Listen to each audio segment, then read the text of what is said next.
pour participer à cette grande question qui est le système pénal au Maroc. Mais je ne suis pas un connaisseur en droit, mais j'estime que j'ai envie de dire quelque chose, mais plus en rapport avec, avec les jugements, avec les applications du jugement, avec la grande question du système pénal lui-même. J'ai lu un petit quelque chose là tout à l'heure et ça m'a fait penser que je pouvais aussi élargir un peu la question. Parlons de, de l'origine sociale, quelque part, du délit, en fait, ce qui est à l'origine du délit au Maroc. Des gens relient la misère, relient les délits à la misère, comme une question, la question sociale dans la commission des délits. Voilà, la question sociale dans la commission des délits. Peut-être qu'il y a plusieurs facteurs qui contribuent à la commission d'un délit. Se focaliser sur un fait oublier les autres. Donc, il est évident qu'il y a un certain rapport à la loi. Il y a beaucoup de transgressions de la loi, de plein de façons, qui n'aboutissent pas obligatoirement devant les tribunaux. Mais il y a toutes sortes de délits. Il y a les délits des petits, très visibles, et puis il y a les délits des grands, des puissants. Ceux-là sont quelque part se situent sur un autre plan, une autre réalité sociale, pourrait-on dire. En tout cas, il y avait quelque chose à laquelle j'avais pensé, que j'avais discuté, et c'était celle du système des peines, l'application des peines au Maroc. J'avais, avec ce qui se passe par rapport à ce qui se passe en France, par rapport aux aménagements des peines, j'avais pensé que, évidemment, en France, il y a cette histoire que la prison crée, quelque part, renforce l'identité criminelle, délictueuse du condamné, du prisonnier, donc du détenu. Donc, quelque part, comment aménager les peines au Maroc? Il y a obligatoirement, comme en France, peut-être plus qu'en France par rapport à la population, trop de détenus par rapport à la capacité à la capacité des prisons. Et un truc que je voudrais quand même dire, un truc qui est complètement traduit mot à mot du français, qui est maison de correction. Dar ou tahdib ou i'adat quelque chose, comme il s'agissait encore d'une vision que quelque part c'était des gens qui étaient sortis du chemin et qu'il fallait les ramener vers qu'on pouvait, qui avaient quelques comportements inacceptables, incorrects, et qu'il fallait ramener vers la correction, vers ce qui est convenable, ce qui est admissible, etc. Donc ce n'est pas des lieux de privation de liberté, mais c'est des lieux de, comment dire, de réparation, de resocialisation, quelque chose, c'est de retransformer l'individu, de lui donner la dimension d'un individu, une dimension positive, une dimension acceptable, une dimension convenable. C'est quelque part un non-sens, une contradiction avec ce qui se passe réellement dans les lieux de privation de liberté.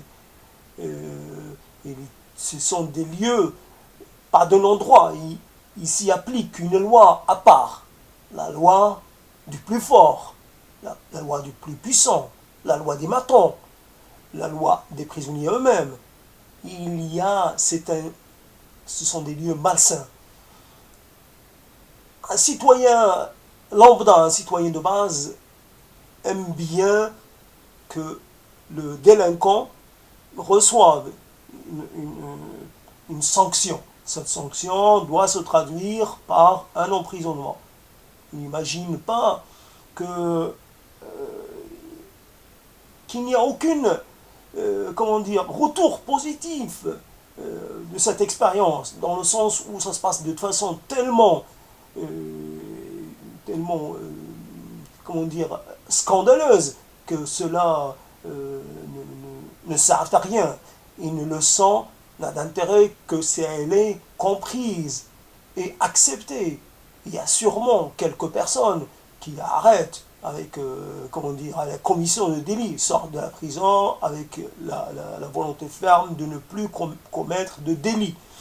Mais beaucoup sont obligés pour des tas de raisons que je ne vais pas détailler ici, mais de retomber dans la délinquance.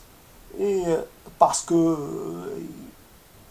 ça peut devenir un mode de vie, un mode, comment dire, une manière de gagner sa vie. La prison vous désocialise, vous met en contact avec des gens qui sont encore plus dans la désocialisation, encore plus dans la marginalisation. Ce ne sont pas des exemples positifs.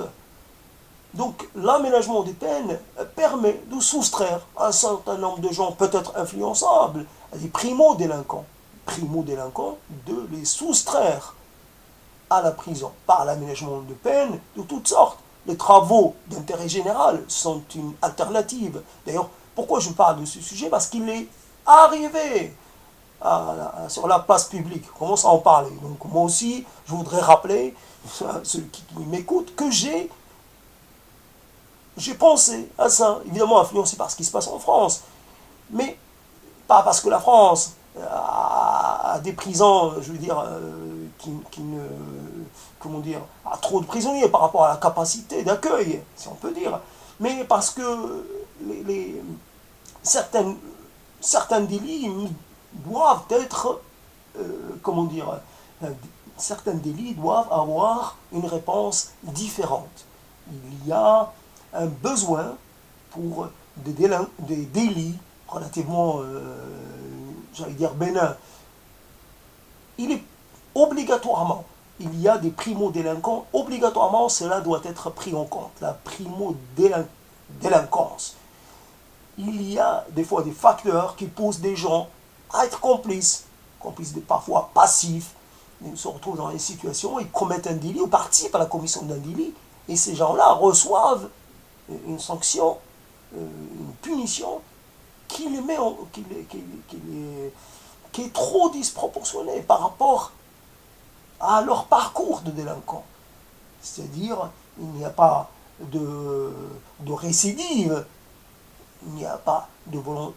C'est un concours de circonstances. C'est cela qu'il faut tenir en compte. Les circonstances atténuantes qui doivent obligatoirement, qui doivent bénéficier aux primo-délinquants. Donc, pourquoi ne pas revenir, on parle de centre de lieu de correction, pourquoi ne pas parler d'une certaine, comment dire, les gens assisteraient, les primo-délinquants, à des cours de morale, à des cours comment dire, passer par des séances de mise en, comment dire, comme des jeux de rôle, des gens qu'on pourrait mettre devant le fait accompli, devant comment dire, le fait qu'ils soient conscients de leurs actes, qu'ils puissent parler de leur cheminement, etc. Il y a des lieux de parole, plus aussi des moments où ces gens-là doivent s'engager dans quelque chose au bénéfice de la société. Un bénéfice de la société, soit une réparation, par exemple, une réparation pour les victimes, évidemment, si la faute n'a pas été trop, si le délit n'a pas été trop, évidemment, donc un travail vis-à-vis de la victime, mais aussi un travail pour la société, un travail d'intérêt général, mais tout sauf le placement en détention. Tout sauf cela. Parce que cela, c'est le début de quelque chose que personne ne maîtrise. Donc ça soustrait des gens à la vie en société, il devient des assistés, comme on dit, il coûte à la société, ça coûte une prison, il y a des frais, exactement, il y a des frais de toutes sortes. Et puis, c'est une situation scandaleuse, cette promiscuité. Alors, pensez, des jeunes, vous les mettez avec il s'agit d'agression sexuelle, d'agression physique. Ce n'est jamais un milieu qui produit des citoyens qu'on peut de nouveau réintroduire dans la vie normale. On crée des citoyens d'un autre ordre, des citoyens inintégrables, ingérables. Donc voilà, l'idée, sans trop m'attarder, je voudrais parler de la nécessité d'aménager les peines et de laisser de côté l'emprisonnement pour les primo-délinquants, c'est-à-dire qu'ils puissent rester dans leur milieu, qu'ils puissent faire des choses la journée, et le soir, ils sont dans leur famille, ils sont dans chez eux, une sorte comment dire, de sanction, une sorte de peine aménagée, et un travail d'introspection, un travail de verbalisation, un travail de mise en, comment dire, pour que le primo-délinquant se rende compte qu'il est face à un choix à faire. Un choix qui va déterminer le restant de sa vie, etc. etc. Je voudrais parler, mais là je le ferai à un autre moment, cette série de prises de parole, le sentiment d'insécurité au Maroc. Donc insécurité, les femmes, l'insécurité, etc. Cette histoire de sentir en sécurité, l'évolution comment dire, de sentiment d'insécurité qui peut prévaloir au Maroc, avec aussi un autre volet sur le système judiciaire au Maroc, parce que obligatoirement c'est un système qui laisse à désirer parce qu'il n'y n'irrème pas. Ce n'est pas un système qui donne la justice, c'est un système aussi qui crée de l'injustice par rapport à son aspect corruptif ou corruptable ou corruptionnel, je ne sais pas. En tout cas, c'est un système qui est très corrompu. Et évidemment, tout le monde ne l'est pas, ou certains le sont à un stade moins avancé que d'autres, mais la corruption y est quelque chose de très fréquent et très admise. Les luttes des pouvoirs publics pour y mettre fin ne réussissent pas toujours.